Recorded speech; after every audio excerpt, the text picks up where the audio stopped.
Hello' everyone, আজি ৰমজান মাহৰ first iftari আৰু সেইবাবে মই ভাবিছোঁ অকণমান ক্ষীৰ বনাওঁ। সেইকাৰণে ড্ৰাই ফ্ৰুইটছ তিয়াই থৈছিলোঁ আৰু বৌয়ে বনাব বোলে পোলাও। আমি দুইজনীয়ে ভগাই লৈছোঁ আৰু এতিয়া সেইকাৰণে ক্ষীৰৰ বাবে মই গাখীৰখিনি প্ৰথমে উতলাই লওঁ। গাখীৰখিনি উতলাই লৈ পেলাই মই অকণমান জহা চাউল তিয়াই থৈছিলোঁ। এতিয়া জহা চাউলখিনি মই গাখীৰত দি আছোঁ।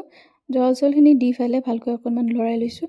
লৰাই লৈ পেলাই মই এতিয়া দিবলৈ ওলাইছোঁ কেশৰ। কেশৰটো দিলে ভাল লাগে আৰু কালাৰটো অকণমান চেঞ্জ হয়, সেইকাৰণে এতিয়া মই দিবলৈ লৈছোঁ চেনি দি পেলাই অকণমান নিমখ দিছোঁ আৰু তাৰপিছত ড্ৰাই ফ্ৰুইটছ দি দিলোঁ। আৰু এইফালে ফ্ৰুইটছবোৰ বৌয়ে কাটিয়ে থৈছে, দেৰি হ'ব ন, তেখেতসকলে যাব আকৌ। আৰু এইফালে বৌয়ে মাংসখিনি ফাৰ্ষ্টে ভাজি লৈছে আৰু এতিয়া চাউলখিনি দি পেলাই ফ্ৰাই কৰি আছে। এইখিনি ভালকৈ ভাজি লৈ পেলাই আৰু মোৰ এইফালে ক্ষীৰত ইলাচি দিলোঁ। বৌৰ পোলাও হ'লেই দেখা পাই খাব লাগিছে আৰু মোৰ মাতটো গাইছ ভাঙিছে অকণমান। আৰু মোৰো ক্ষীৰ প্ৰায় হ'লেই দিয়ক গাইছ। আৰু তেজপাতটো দিয়া নাছিলোঁ, তেজপাতটো দিব পাহৰিছিলোঁ, সেইকাৰণে পিছত বৌয়ে মনত পেলাই দিলে। আৰু মই এতিয়া লাষ্টত ঘিখিনি দিছোঁ। ঘিটো দিলে ইয়াৰ স্মেলটো বেলেগ আহে আৰু টেষ্টটোও বহুত ভাল লাগে। আৰু এতিয়া তেখেতসকলে যাবই যে, আমি টিফিন বান্ধি আছোঁ। কাকাই অলৰেডি দোকানত গ'লেই, এওঁ ৰখি আছে।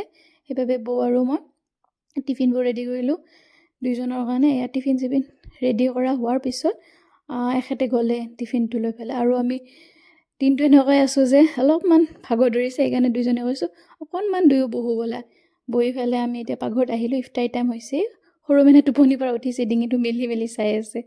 আৰু এতিয়া আমি ইফতাৰী কৰোঁ গাইছ। আপোনালোকেও ইফতাৰী কৰক আৰু আমাৰ ফালৰ পৰা সকলোকে ৰমজান মুবাৰক থাকিল।